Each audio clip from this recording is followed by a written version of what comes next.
Good morning students. Class seventh chapter 5 civics. आपका ये class seventh का चैप्टर 5 है gender and gender inequality. Now I am going to discuss about the gender inequality. अब हम discuss करने जा रहे हैं जेंडर इनइक्वालिटी के बारे में। Man and women are born equal. देखिए, मर्द औरत मेल फीमेल जो पैदा हुए हैं वो इक्वल पैदा हुए हैं, यानी कि बाय बर्थ दोनों इक्वल है।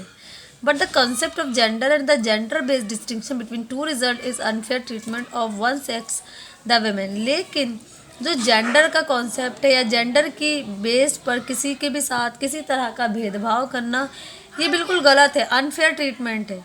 यानी कि औरतों को या किसी, क्योंकि अनफेयर ट्रीटमेंट या जो भेदभाव किया जाता है वो मर्दों के साथ नहीं किया जाता। इसका जो शिकार है, इसका सामना अक्सर औरतों को करना पड़ता है। यानी कि जो जेंडर इनइक्वालिटी से कौन दो चार होती हैं? औरतें होती हैं, ना कि जेंट्स लोग। तो ये क्या है? ये बिल्कुल गलत है कि आप जेंडर की बेस पर किसी के साथ किसी तरह का कोई भेदभाव नहीं कर सकते हो। Gender based discrimination has existed since the early time. Gender की बेस पर ये जो भेदभाव किया जाता है ये कोई नया नहीं है, ये बहुत पहले से चलता आ रहा है। It probably was based on the difference in the kind of work they were able to do and the biological differences between them. और ये जो डिफरेंस है ये अक्सर हम देखते हैं कि कौन सा काम है, काम को लेकर डिफरेंसेस हैं कि ये काम लड़कियां कर सकती हैं, ये काम लड़के नहीं कर सकते। इस तरह की चीज़ों को लेकर ये डिफरेंस क्रिएट किया जा रहा है। बहुत टाइम से हमारी सोसाइटी में ये चीज़ें चली आ रही हैं। बायोलॉजिकल डिफरेंसेस बिटवीन देम, देखो बायोलॉजिकल डिफरेंसेस होते हैं मेल फीमेल में।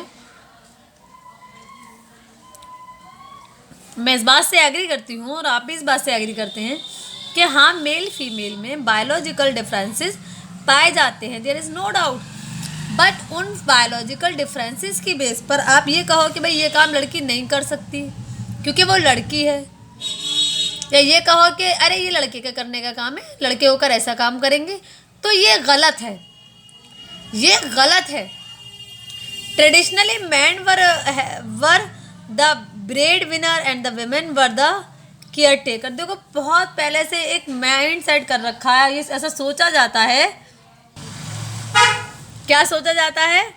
कि जो आदमी होते हैं वो ब्रेड विनर होते हैं और जो औरतें होती हैं वो केयर टेकर होती हैं। बट ये एक फॉल्स स्टेटमेंट है, ये बिल्कुल सही नहीं है।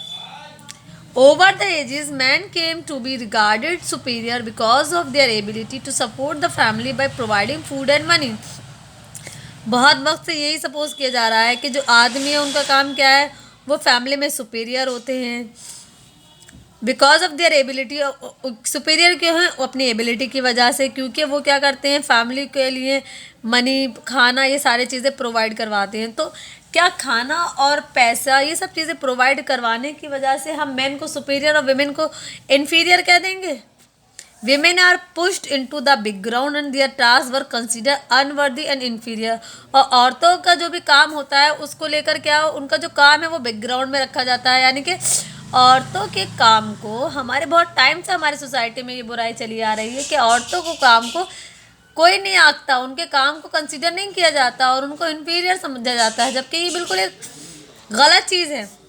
They could not voice their opinion and were even denied access to education and other basic facilities. और उससे क्या होता है? They could not voice their opinion. औरतें जो होती है इवन के अपनी ओपिनियन, अपनी राय को भी नहीं रख सकती, और उनको एजुकेशन हासिल करनी है, जो बेसिक फैसिलिटीज़ हैं, कभी कभी वो उन्हें उनसे भी दूर रखा जाता है, उनसे भी महरूम रखा जाता है।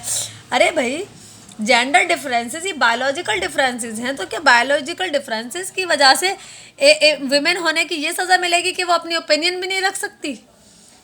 ये क्या है? ये भेदभाव है, ये ज़बरदस्ती का डिस्क्रिमिनेशन है, भेदभाव है जो जेंडर की बेस पर किया जाता है। Women and the girl were dependent on their father and brother before marriage and after marriage on their husband. तो क्या एज्यूम किया जाता है कि औरतें जो होती हैं, औरतें या लड़कियां, वो डिपेंड करती हैं अपने भाई पर, अपने पापा पर शादी से पहले, और शादी के बाद अपने हस्बैंड पर। The differential treatment of man and women in the society create gender based discrimination. और इस तरह का जो डिफरेंस किया जाता है सोसाइटी में उनके जेंडर को लेकर, इसी चीज़ से सोसाइटी में जेंडर इनइक्वलिटी जैसी बुराई क्रिएट होती है। In many societies women face discrimination and are given a low status in the society. बहुत सारी सोसाइटीज ऐसी हैं जहाँ पर औरतों को जेंडर डिस्क्रिमिनेशन का सामना करना पड़ता है और इस भेदभाव की वजह से उन्हें सोसाइटी में कम स्टेटस, लो स्टेटस भी दिया जाता है। Their work is undervalued and they receive less wages than man. उनका जो काम होता है उसकी कोई ख़ास वैल्यू नहीं होती, कोई वैल्यूएबल नहीं होता और उनको सैलरी, तनख्वाह भी बहुत कम दी जाती है मेल पर्सन के कंपैरिजन में। यानी कि उसी एक काम के लिए अगर मेल है तो उसको सैलरी ज़्यादा दी जाएगी, अगर वही काम कोई फीमेल कैंडिडेट कर रही है तो उसकी तनख्वाह को कम कर दिया जाता है, जो बिल्कुल गलत है।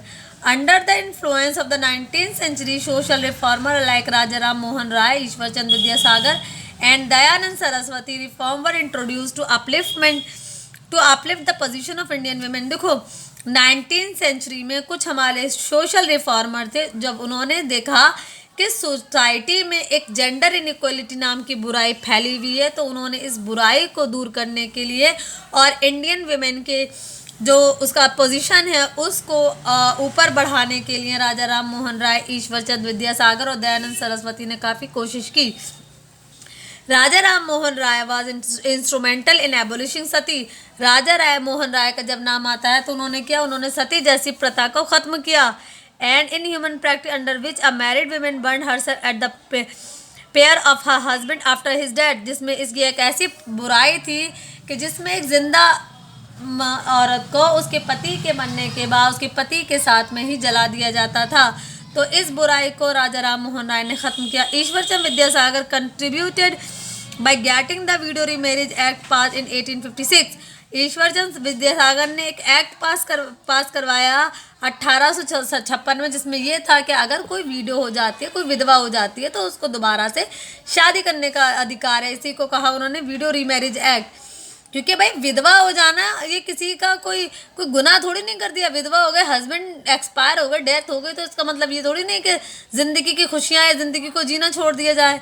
दुख एक महीने, 2 महीने, 4 महीने, 1 साल दुख जो भी रहा, दुख दिल में होता है, तो इंसान जीना तो नहीं छोड़ सकता। तो विडो रीमैरिज का जो एक्ट था वो ईश्वरचंद्र विद्यासागर ने पास करवाया, क्योंकि विधवा को बहुत बुरे तरीके से ट्रीट किया जाता था हमारे समाज में। Dayanand Saraswati open a number of college and school to promote the women education. Dayanand Saraswati ने बहुत सारे स्कूल और कॉलेजेस खोले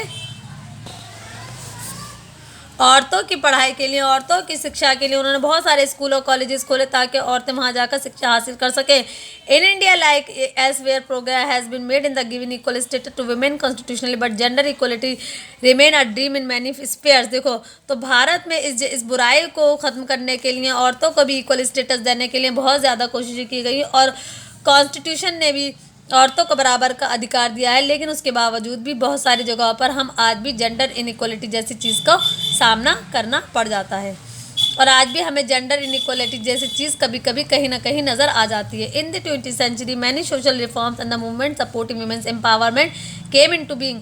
20वीं शताब्दी में बहुत सारी सोशल रिफॉर्म्स और मूवमेंट्स थी जो औरतों के एम्पावरमेंट को लेकर काफ़ी, यानी कि औरतों को भी सोसाइटी में बढ़ावा मिलना चाहिए, बहुत सारी मूवमेंट्स इस सपोर्ट में चलाई गई। Women across the world demanded to be treated equally, to be given equal political right and to be given equal wages for the same work।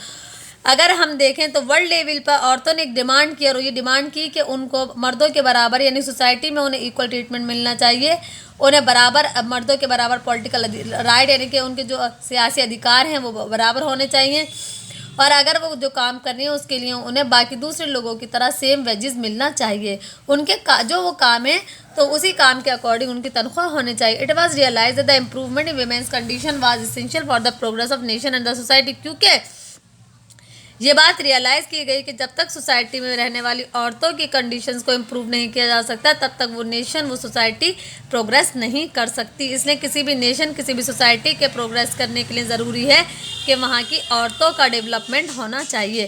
Consequently women were given equal political and social and economic right. और फिर इस तरह से धीरे धीरे औरतों को बराबरी के साथ पॉलिटिकल राइट्स भी मिल गए, सोशल राइट्स भी और इकोनॉमिक राइट भी, क्योंकि अगर औरतों को अधिकार नहीं मिलेंगे तो वो नेशन या वो सोसाइटी तरक्की कर ही नहीं सकती। नेक्स्ट टॉपिक है बेटा हमारा inequality in work. This topic I will discuss in next video. Thank you very much.